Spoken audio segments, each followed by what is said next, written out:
Good evening. We greet you tonight in the name of all that is good, all that is holy, and all that is sacred, and in the warm and loving energy of this mission-centric ministry, Spiritual Life Center. If this is your very first time with us, we especially want to welcome you because we know that you are not here by accident, that every one of us is here by divine order. And I'm really excited to be able to present this tonight. It's been a long time in coming, so welcome and thank you for coming. I'd like to introduce Reverend Day. She is one of our chaplains, and she's going to lead us in our opening prayer.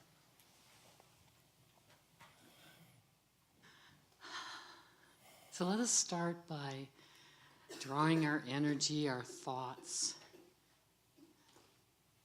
back inside of us. It's been kind of a bouncy day for most people, it seems like, as I was listening in the kitchen. So let us bring ourselves in to our heart. Focus on peace. Focus on just being who we are at the moment. And in doing this, let us enter into a prayer of gratitude for the presence of Spirit as it surrounds us, as it's around us always. Gratitude for this opportunity to learn another way to show up in the world, learn some tools that might help us stay centered. And let us extend that energy to each other, to the group, to Reverend Deborah, so that this time may be a time of growing, learning, joy, and peace. And so with another breath, know that it is. Amen. Amen. Thank you, Reverend Day. The chaplains have their healing circle next door right after we are done here, and it's a really great way to extend the evening, so check that out. And if you are a newcomer, we can pull out some newcomer cards. I don't think we thought to do that, Jeannie, but we can get one for you so that we can help you find ways to get connected here at SLC. No salesman will call. Next week, we have Gail Vinson and Gail Darren here with us, the Gales. And what they're doing is they're calling it Invisible Helpers. Excuse me, I brought a frog with me tonight. So it's Gail Vinson, Gail Darren, Paula Mandela, and Ann Roach. And how many have heard of them before? So it's going to be another spectacular night. And what they say about it is that we are part of a universe that is always ready to engage with us no matter where we are or what we are doing. All around us, divine presence is sending angelic guidance, synchronicities, signs, and messages. But how often do we ask for guidance, yet don't become still enough to be present to this beautiful mystery? It's so full and it's so all around us. When our awareness expands, what seems hidden is revealed, and we understand that we are being seen and known and guided. So join the Gales for an evening of music, poetry, and conversation as they explore the love and support of our multidimensional world. Excuse me. And then October 31st, we're having the Bridge of Light, and this is the end of our anniversary year celebration. Our actual anniversary is on November 1st, and it was very convenient of, it just being on a Thursday. So Wednesday night, Paula has put together a program that is just going to be amazing, and it's going to be chanting and power objects and ritual. It's going to fit right into what we've been doing in Faith in Action. And Christine Boughton's going to be here. Reverend Christine Boughton's going to be here. It's just going to be a really, really neat evening. And then we're going to create power objects that night. And then a month from now, and with some affirmations, think about it. Then we're going to come back and have a talking circle on November 28th to finish out the cycle. And I have the honor of facilitating that. So those are the things that are upcoming. You notice that as we get towards the end of the year, the announcements are getting a little less intense. So I could stand here and introduce myself. I'm just going to say, hi, I'm your presenter tonight. My name is Deborah. This particular program is not something that I invented. I was writing in my journal one day, and I was writing and writing and writing, and I thought, man, this is really cool stuff. Maybe I can turn it into a workshop. And so I put the journal away, and about 2 days later, I thought, maybe I can sort this information out and turn it into something. And I worked on it, and I worked on it, and it hurt my brain, and I couldn't do it. So I gave up. About 4 days later, I was flipping through my journal, and I saw what I had written. And the entire workshop, the entire process was right there. I didn't have to do anything to it except put it together so that I could present it to other people. So I have to tell you that this process is really directly from Spirit. It's not new. There's no new information here, but it's just a 7-step process that will help some of us, anyway, sort out our brains, sort out what we're thinking. How many people have been through Q? Wow. Okay. So I did this about 2 weeks before I went through Q. And I went and I sat down in the Q process, and I went, well, there's no point in me doing mine. Everything that they're doing in here is what this was. And so I went, all right, fine. That was just an exercise that Spirit put me through. And then the longer I've worked with it, and I've presented it a couple other places, it started to occur to me that this is a supplement. It's a good introduction. If you've not been through Q, it's a good way to do something quickly, because, and it's not quite as intellectual. This is more a meditative process. So I decided to try to do this in an hour. Originally, I thought it was going to be a 3-hour workshop, but the more I look at it, the idea behind this is to come up with these thoughts and not analyze them too much. So we're going to try this tonight, and we're going to try to do this in about 50 minutes.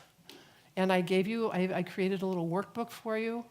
And as I do this, and more, obviously, the workbooks will become a little bit more sophisticated. But you guys are you're my test audience. What, Jan? Does everybody have a workbook? Did you pick one in on the way up? Pick one up on the way in. Okay, that's the kind of, Monty, Jeannie will get it for you. Okay, so the goals of this particular exercise is to help you discover or express a belief and the correlating thoughts that go with it. Learn how to do this without deep analysis, because when you get into deep analysis, you start getting attached to it, right? The more you analyze it, the more it's like, oh, I get to keep it. To acknowledge the belief and give it expression, and then implement techniques for releasing that belief and introducing a new way of thinking. So, in New Thought, we are taught that thoughts are things. We are taught that we create our worlds with our thoughts. We are taught that we can change our lives by changing our thoughts. But it doesn't always work that way. How many people have used an affirmation over and over and over and nothing happened? Gordon raised his hands before I even was finished. It's like, what's wrong with, and then we go to what's wrong with me, or affirmations don't work. When I was writing a thesis a few years ago, I went out online and I was searching for, do affirmations work? Going out on the World Wide Web and asking if affirmations work, and you get every possible answer. And I realized that, and then the paper I wrote was about which is more powerful, which is more important, your thoughts or your beliefs. And I was going to argue that your thoughts, I can't remember which way I was arguing, but it came to, it's a circle. It is circular, because what you believe, and then you think about what you believe, and then I'm sure you've all had this. I just run around my little circle of thinking about things round and round. So, but our beliefs. All right, everybody behave. Our beliefs run everything that we do. And we've been, we're talking about the Ruiz teachings at the time, the domestication. From the time we're probably conceived, we're hearing, okay, here on planet Earth, this is how you behave, this is what you're supposed to do. And you've got your world culture, you've got your country culture, you've got your state culture, your town culture, your family culture. There's so many layers that get put on us, and then we wonder why we're confused. So, what I like about this is it really helps you just discover what it is you've been thinking about and why you're at cross purposes with yourself. And you can go through this, and then if you need to go and do deeper work later, maybe go through a cue sheet or however it is you work, then you've got part of it behind you. It's like, okay, you've got to focus for working with it. An example of a belief that can get in your way and you not really know it was, I had a friend years ago. She was an Episcopal priest, and she was incredibly busy. She worked probably 12 and 14 hours every day, practically. And we had the same hairdresser. And so we would go out and get our hair done, and then she would sit down and she would book appointments 3 and 4 months in advance. This drove me crazy. I couldn't see how she could do it. And it was very funny because it's like, what's your problem? But I would feel uncomfortable for her that she was making appointments so far ahead of time. It's none of my business, but, and I guess it was forcing me to make those appointments too. And I finally had to stop doing it because it made me so uncomfortable. So after a while, I thought, this is kind of silly. I wonder what's running this. And I got to thinking about it. And my father, when I was 10 and a half, my father had a near-fatal heart attack. And everything in our life changed then. He started coming home at noon for a big meal. Very small town, so we all just, so I came home from school for lunch. My mother I lived under, your father could die at any moment for 10 years until he finally actually did it. And I'm okay with that because his leaving early got me to where I am now. So, bless his heart, he was a wonderful man. But I lived under this idea that there's no future. Think about that. You tell a 10-year-old, this could happen. And so I grew up in this. And so making an appointment more than a month ahead of time, in fact, for a while, I would call a week ahead to try to get a haircut. And now I'm really good at making things ahead of time. Being here, we have to plan months in advance. I'm getting better at it, but there's still this part of me that I can't plan anything because something's going to happen, and then I'll let people down. Once I realized that I had that running in my head, I got to where I could work with it.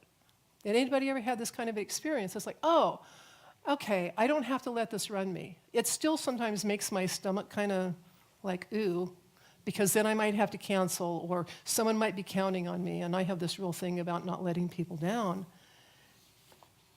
But it really, really helped to figure out that I had a belief on some level I didn't believe in a future.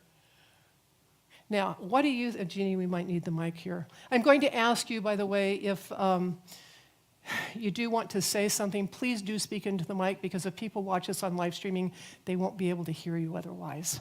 And it's very frustrating for them not to have the whole conversation. It's sort of like listening to somebody on a cell phone. So has anybody else had this kind of experience where you've holding yourself back or something, and then or what do you think, how do you think this got in my way? That's the question, is how do you think this belief got in my way, besides hair appointments?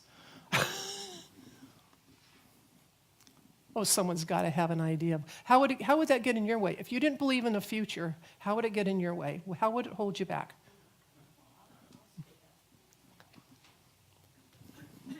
If I didn't believe I had a future, I wouldn't be able to vision the future.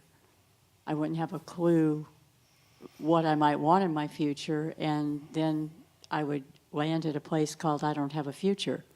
It'd be a self-fulfilling prophecy. Yeah. I think, okay. And then over to Monty after. Okay. if I didn't believe I had a future, it would influence the decisions that I make in the present. I wouldn't, I might be more inclined to make choices that are not so great. But if I know that there is a future, I go ahead and, yes, live in the present, but make choices that have with the future in mind. So it tends to work out a lot better. It gives you a lot more flexibility with your life, I can tell you. And it was not too long after I had that realization that I decided to go back to college and get my bachelor's degree at the age of 52. I don't really have much to add to that. I just, your beliefs drive your actions on many levels. So whether you're conscious of it or not. Yeah. So that to me tells the story. I mean, I think it's unpredictable the ways in which they do drive your actions, but they definitely do. And I would say that probably all of that happened back then, that is like the defining moment of my childhood. There was a point where one day I was telling somebody something and I said, and that happened when I was 10. And I realized that every time I told somebody a story from my childhood, I always said I was 10. Do you realize what a busy year that would have been? And I went, whoa, my childhood got stuck in that moment. Yeah. Gordon.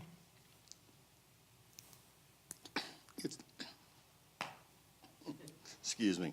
It's hard to say for sure, but I probably wouldn't be here right now. I wouldn't be a prayer chaplain. I'd be doing something that was not forwarding the path that I'm on, but just out there just doing stuff that fulfilled me in the minute. Not to better my future. Right, just live for right now and nothing else. JG?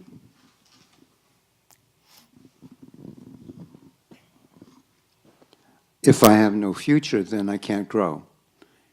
So there's no possibility of expanding into a higher version of myself. Why bother? I'm not going to be around. I don't have the time to do it. So I'm like you said, I'm stuck here. Mm-hmm. So no need daydreaming, no need planning. It's useless because because I may not be here tomorrow. Yeah.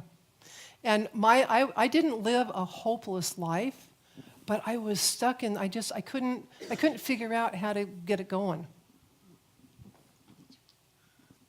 Well, in a sense, I was, and several of us were, when you think about in the 60s, how we used to dive under the desks. And I actually made plans for college, but didn't really think about my career.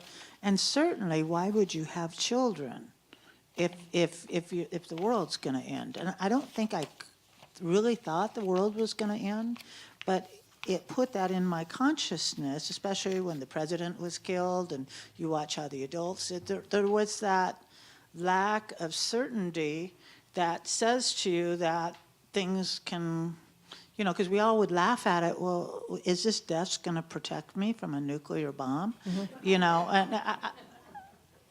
But that was kind of real. Yeah. So what it would be is that you don't plan for a family, you don't plan for those kind of things.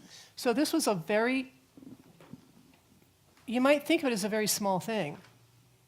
It came from my childhood. It's not anything that anybody intentionally did to me. It was, I put it together out of the circumstances, because kids do that. We're always trying to make sense of everything.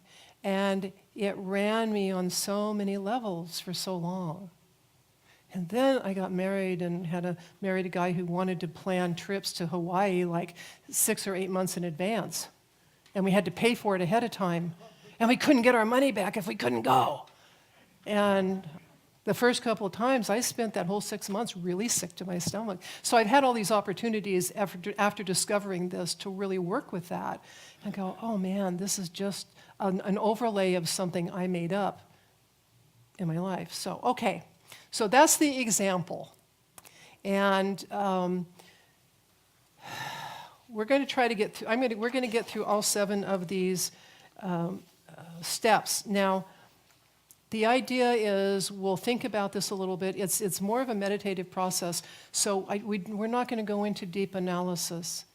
So it's going to be, and some of you may have done exercises like this before. It's partly at the end that I found that it was a little bit different.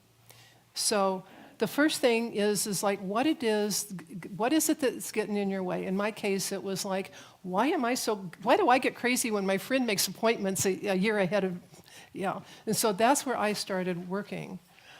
So if you go into page 2, where it says the first step is to discover.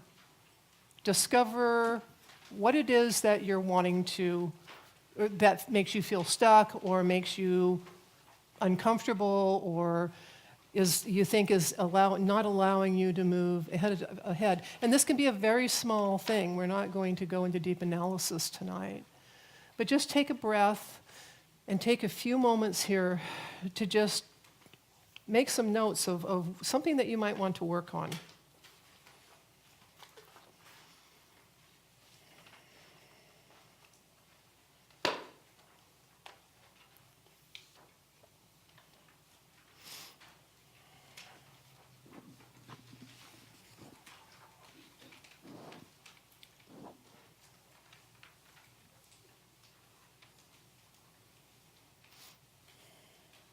I'll give you about 4 minutes for this.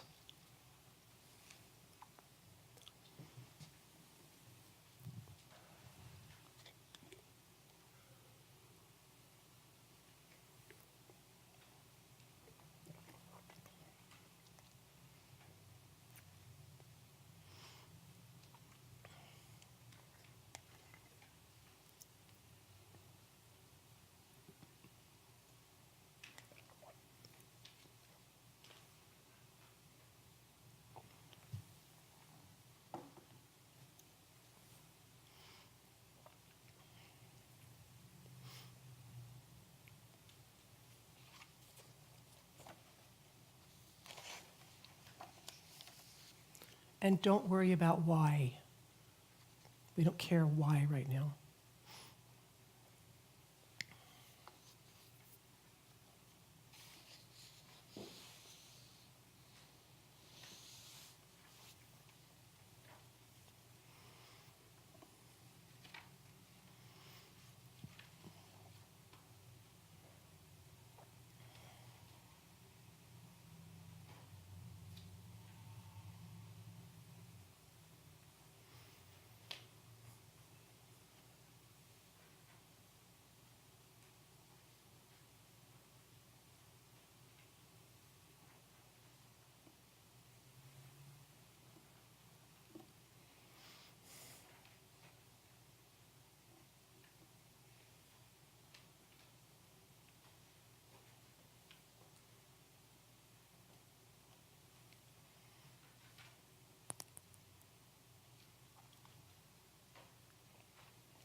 Just a few seconds more.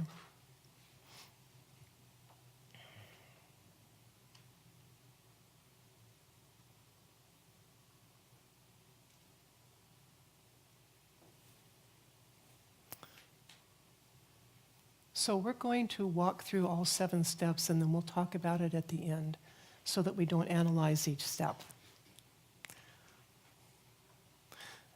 So the second step is to validate your goal. And the question there is you need to know what you're really trying to accomplish. Is it what you really want? Is it something you think you should be doing? Is it one of these should things? Does somebody else want me to do it? Is this what I want? About 4 minutes.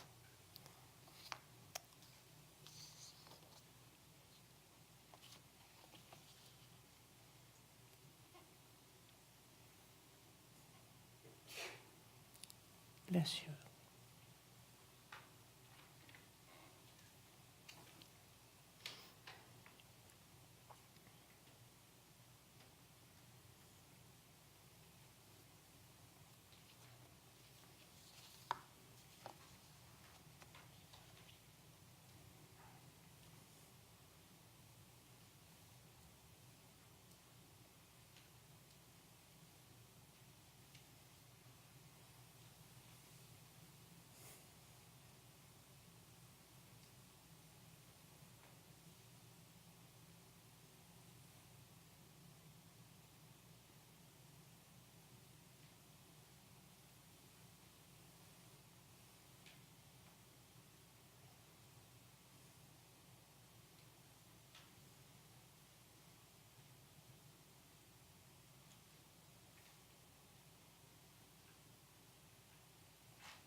Okay, so this is probably not something that's new to you. It's possibly something that you've bounced around for a while. If there's an affirmation that you've been using around it, or make up an affirmation around it, I'm going to just give you like 1 minute. What is it, write down, what is it that you would use as an affirmation for this particular thing? What would you be saying to try to make that happen? However it is you work, whether it's affirmations or prayers, or what is it that you would be saying to help bring this into your life?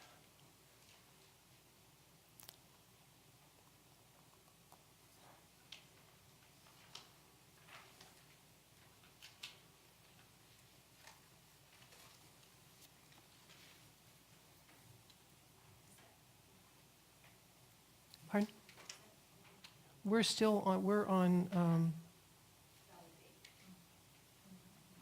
sorry, we're on uncovering. I'm sorry, I apologize. Yeah, no, we moved on to uncover. Thank you for. No, it's like, okay, I want to change something, and so I'm just saying an affirmation about it. It's like, it's like, if I wanted to change my thing about, there is a future, I am, everything is open to me, I have a future, that sort of thing. What would you be saying to yourself? I have a question. Yes.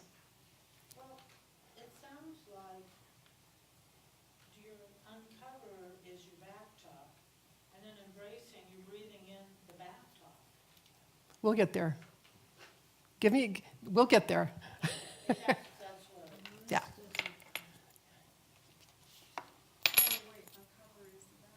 Oh, I see. Okay, yeah. So let's just take this one. Let's stay with uncover. Okay.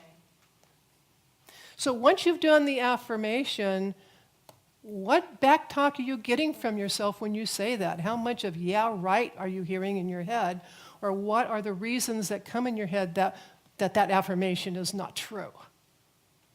Or like my mom told me this, or it happens differently for every person, but when you try to say this, when you say this really positive thing, what is that backwater? What's washing back up saying, yeah, right? Because we all have that in one way or another. I should call it, what are your yeah, rights?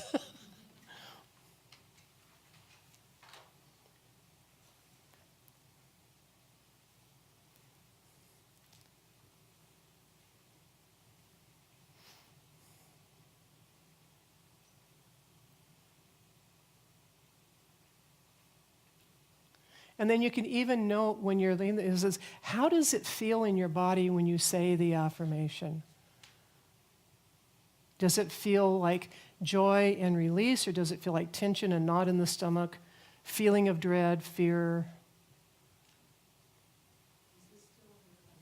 We're still in uncover. I will announce when we move. I've learned my lesson. Okay, so how does it feel when you're saying this affirmation, and you're probably getting some feedback that your body's saying, so what does it feel like in your body? Does it feel good? Does it feel joyful and releasing, or an anticipation? Or do you feel tension somewhere? Is there a knot in your stomach?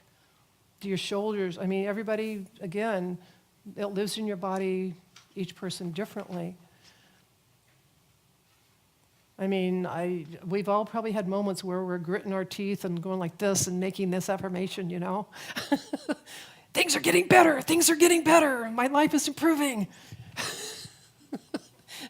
And your brain is going, yeah, right. And your body is going, yeah, right. It's hard to write when we keep talking. We need some silence, please. Okay, so we'll have 2 minutes of silence.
One more minute.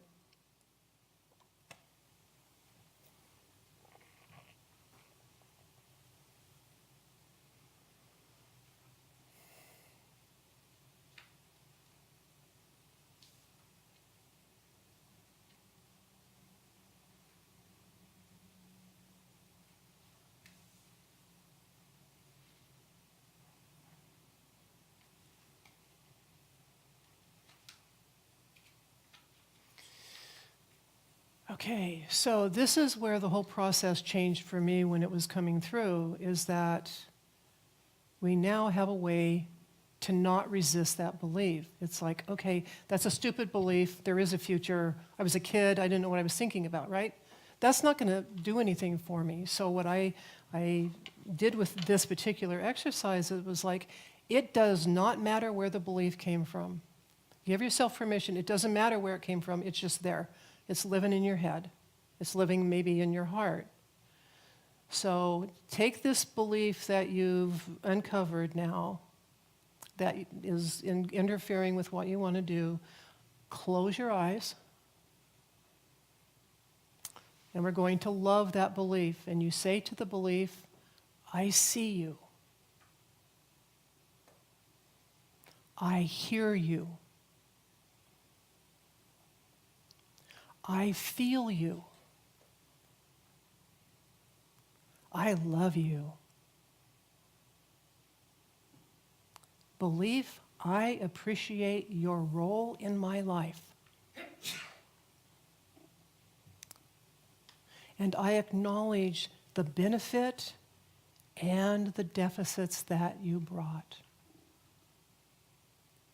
I have learned from both. I love you.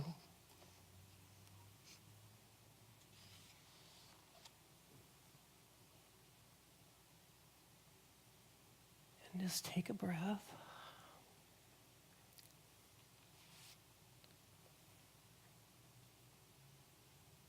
And now you can release the belief.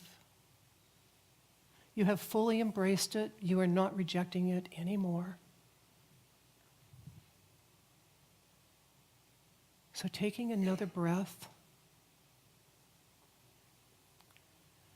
take this belief deep into your heart and bless it. Surround it with love.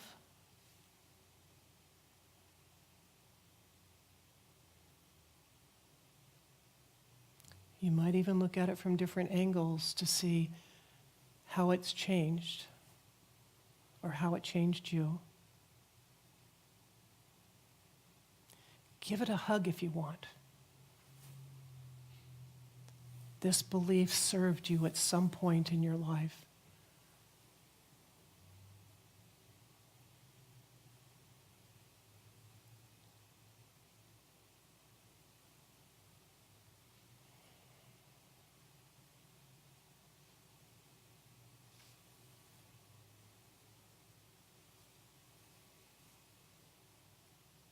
And now,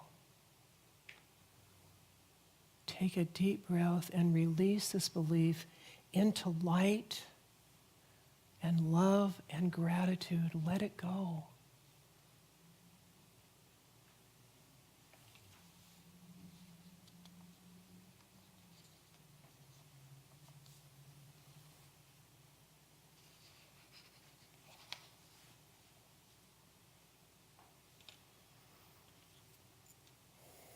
And then, as you're ready, take a breath and open your eyes.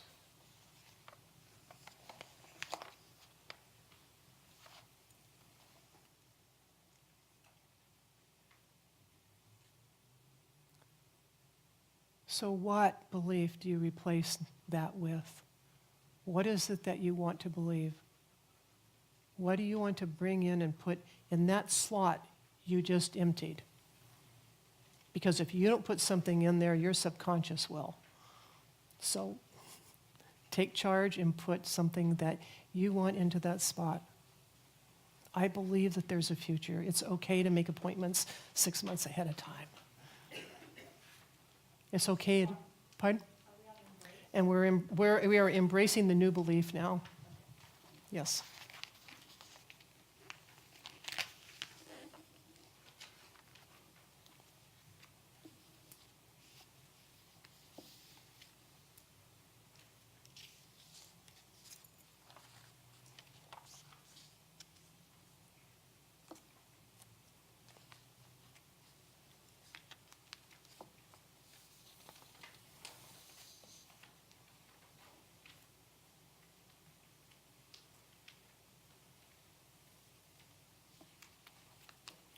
We kind of move through express gratitude to release pretty fast.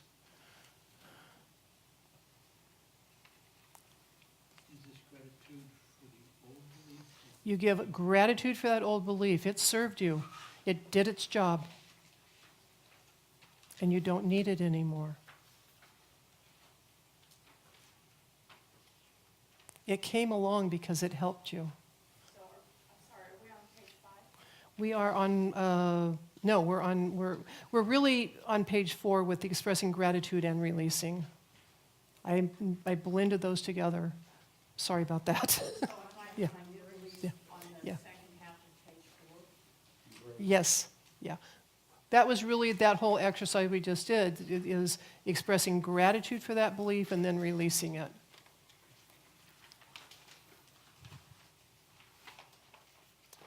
I think my workbook needs a little bit of refinement, as Paula would say.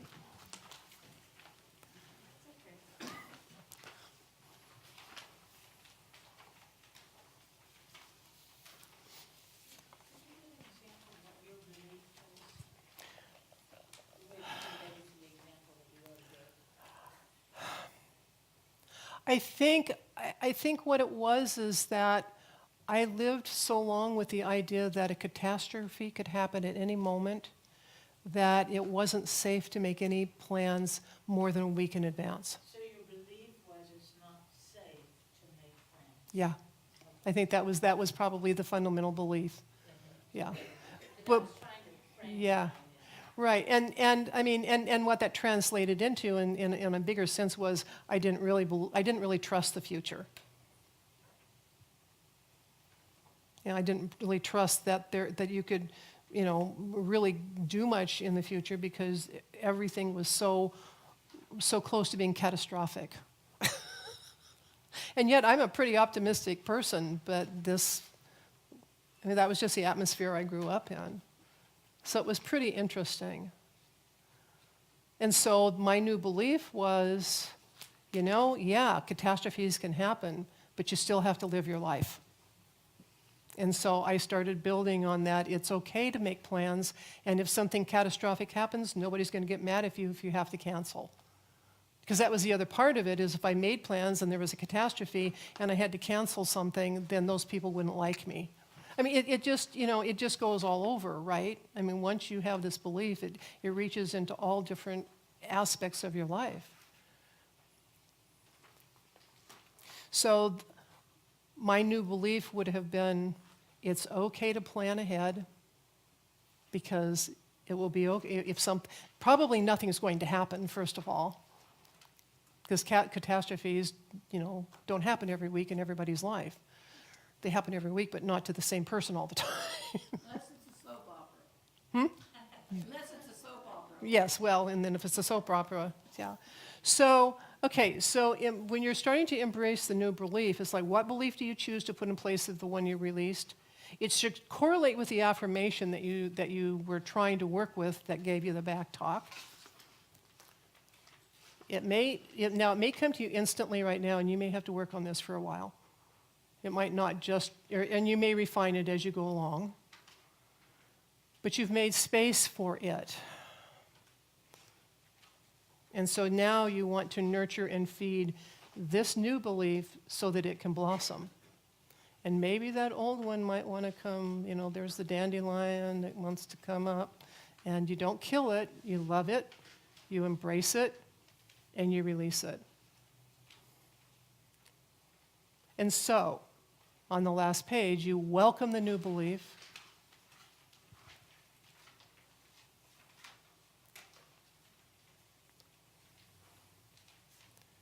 And just write down something about your new belief, and then we'll do a little meditation on welcoming that. And I know we're going really fast.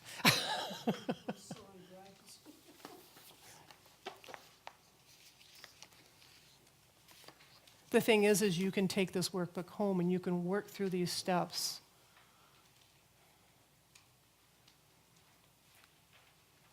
This is really, micro classes are like, okay, here's a way to do something. Here's some tips.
Okay, so just take a moment and close your eyes.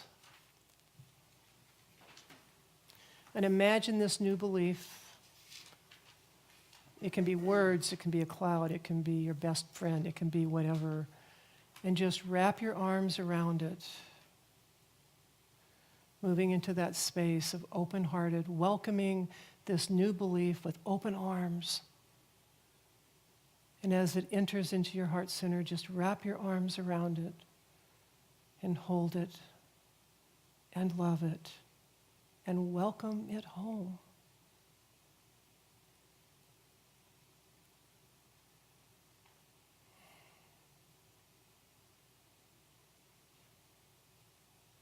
And say thank you.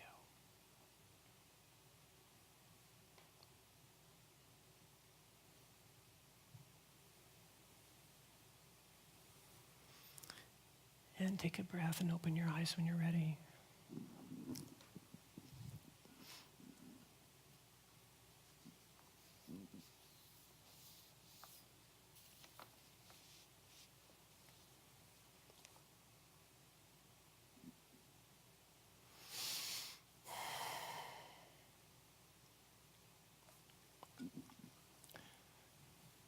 So, how many people found it rather challenging and maybe a little uncomfortable to have to do this so quickly? You can be honest. That's part of this process, is to not take too much time to analyze it. When I was talking about doing this as a three-hour workshop, I realized that in between these segments, people were going to get up and walk, and they'd go to have dinner or lunch, and they could think about it and think about it. And then I realized that this is just going through it. This isn't the part where we analyze it. Now that you see what it is that came up, now you can start working with it. And so these 7 steps, however you work through them, is a way to help you become aware. Oh, that's what's going on inside my head. That's, and it may very well come to you where it came from. But that's not the important part of it, usually. Sometimes you need to know so you can let go of it. But for the most part, it's like, if it's coming up, you're probably ready to let it go. So we have about 5 minutes. Besides it being a little uncomfortable for moving through this so quickly, what came up for you? Who would like to share? Mary?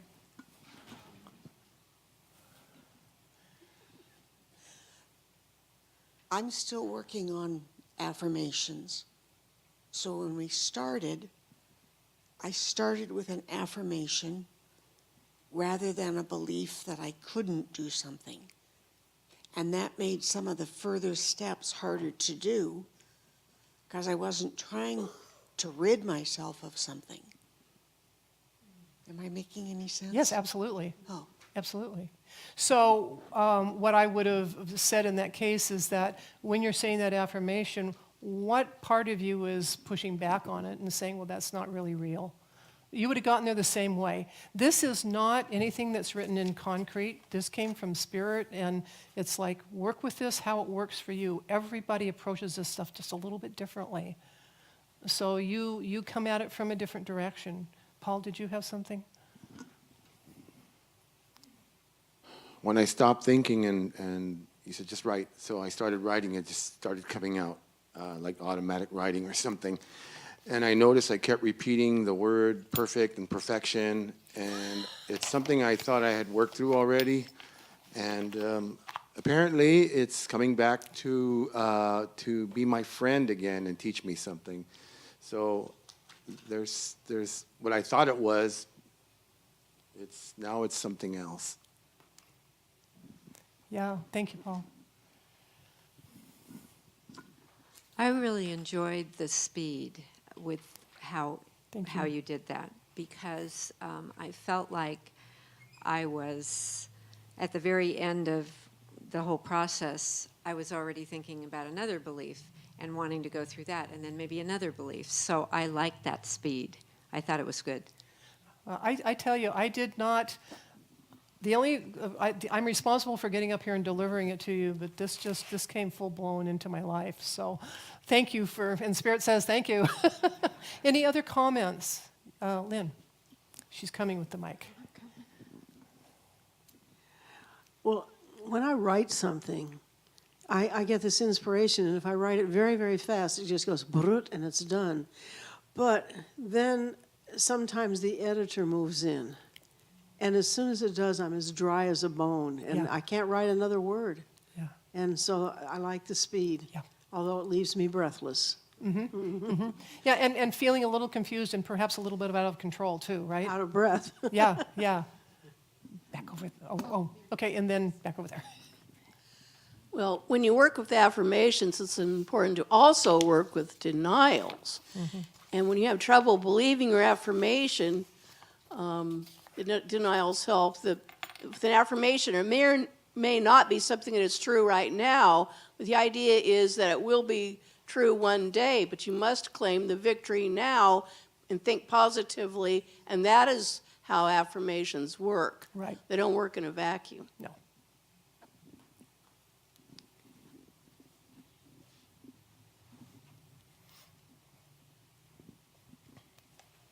It also helps to remember that a shift in one's thinking is not a linear process. That's correct, yes. Sometimes it's going to be one step up, two steps back, but we keep moving, and maybe we might go in a different direction with it and then come back to center. But the shift will happen. Yeah, and on the very back page, there's some things I called considerations. And what the first one is it may or may not happen overnight. And you may be working with that belief for a while. It might want to come back in and, crawl back in bed with you. Hello, JG. We keep talking about affirmations and belief. And for me, it's like letting go of the story. You can't move forward until you let go of the story. So if the belief, I'll use an example, my example. If I believe that I'm not enough, all the affirmations in the world are not going to work of me saying I'm perfect, whole, and complete, and I'm abundant, and all of that. But if the core belief is that I'm in lack, and I haven't gotten to that core belief, none of it really lands. It's just an exercise in feel good. Yeah. And so what I like about this is it makes me look at the wound and not stay there, not stay in the wound and try to find the answer in the wound, but to, and that's what I teach, is like you're not going to find any answer in the wound. Thank you. It's not gonna That's happen. exactly it. Yeah. I mean, I frankly was myself a little like, can we really do this in an hour? And how are people going to respond to that? So this is, there's no future. We have to, and the truth is what there is only now. There is no future. Yes, Jane. I liked what, I think it's JG, Yeah. I think what JG had to say, because it relates to what our reading is. It's letting go of your story, but it's letting go of the story in a loving fashion. So, Yes. for example, if it's something you've just worked on and worked on and worked on, and you've had this reason why you can't do it, and this reason why you can't do it, and this reason why you can't do it, it's lovingly, and we talked about this, it's just loving that it served that story, served the purpose. And that was where I was getting stuck on it, and why I asked you to get an example. Because if I do a one-line thing, it's the whole story of it. Yeah. It's not just, well, I can't do this. It's the whole story. Yeah. And just lovingly embracing the story as you served its purpose. I love you. And I don't need you anymore. Mm-hmm. I don't need to know why. I don't need to identify it anymore. So I like that you added that, Yeah. because it, This is, so we could reframe this in a way that says, this is discovering what what your story is, or what your backstory is, your belief system. But what's the backstory? You watch something on TV and there's this character that's doing all these things, but on some level there's a backstory because this person is doing all this stuff. And why is that person doing all this stuff? Is because there's something behind them in their life that is running them or driving them to do what they're doing. So it's, and the thing is that we kind of get hooked on the story's not bad, and when we get farther into Faith in Action, I can't remember what chapter it is, is that, I mean, everything in that book is stories. And everything we do, what we're doing right now, this is a story, but it's the kind of story and how attached you are to the story. That's the difference. And then, but starting to understand without analyzing what, I mean, someday, who knows if I'll ever unpack this whole thing about my father at that age, blah, blah, blah, because so much of my entire life changed in that moment. And all of this stuff went into my head. And almost every single part of it was a blessing, including having to be absolutely dead quiet at the age of 11 while my father was taking a nap. I mean, I couldn't move. But I can meditate now because I learned to be really quiet. So I can find a gift in every single part of it. And no, it wasn't necessarily fun, but that's not the point. And why isn't the point, JJ? What just came to me, I guess, Spirit, is that in addition to that you're not your story, I think some of us get stuck in a good story. It can be the same thing. Mm-hmm. We can limit ourselves by being stuck in a good story that prevents us from also moving forward anew into a completely different path. Yeah. Yeah. Yeah. Because we can get stuck comfortably in a story that's good and think, oh, this is it. I don't need to grow anymore. Yeah, well, we don't like to be uncomfortable. We don't like pain. We don't like, we like to feel like we're in control and all of those sorts of things. So I want to thank you guys for being my test audience. I so appreciate your coming tonight and coming to play with me.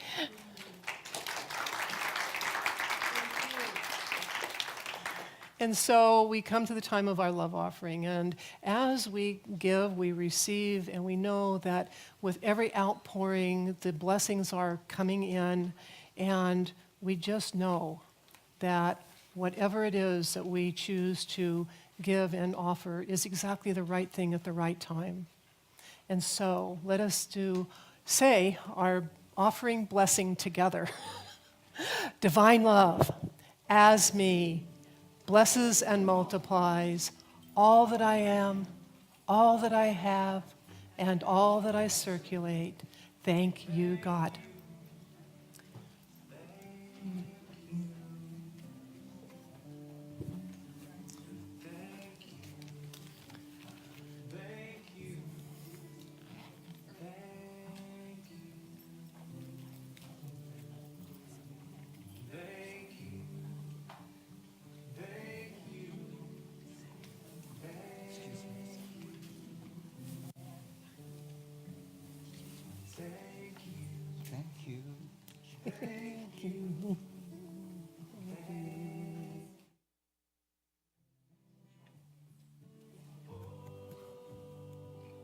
Pouring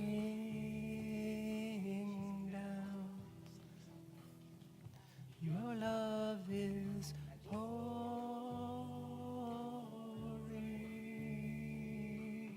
down.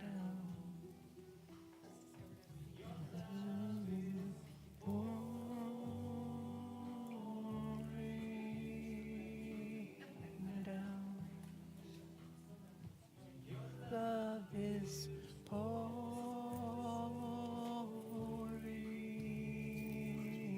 down.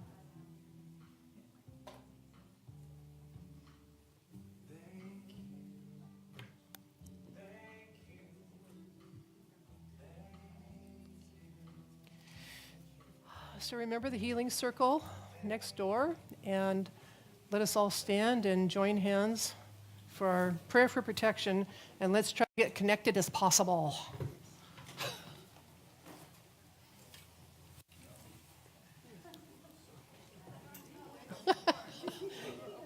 I just do this to watch you guys figure it out.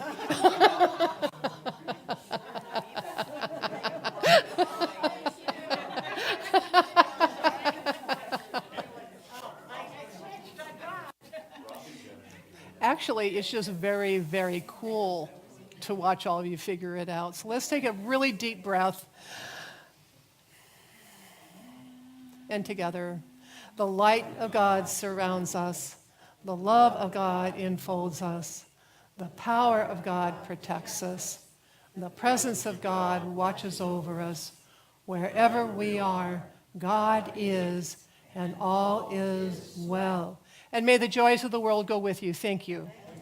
And if you're here for the first time, we have a card for you.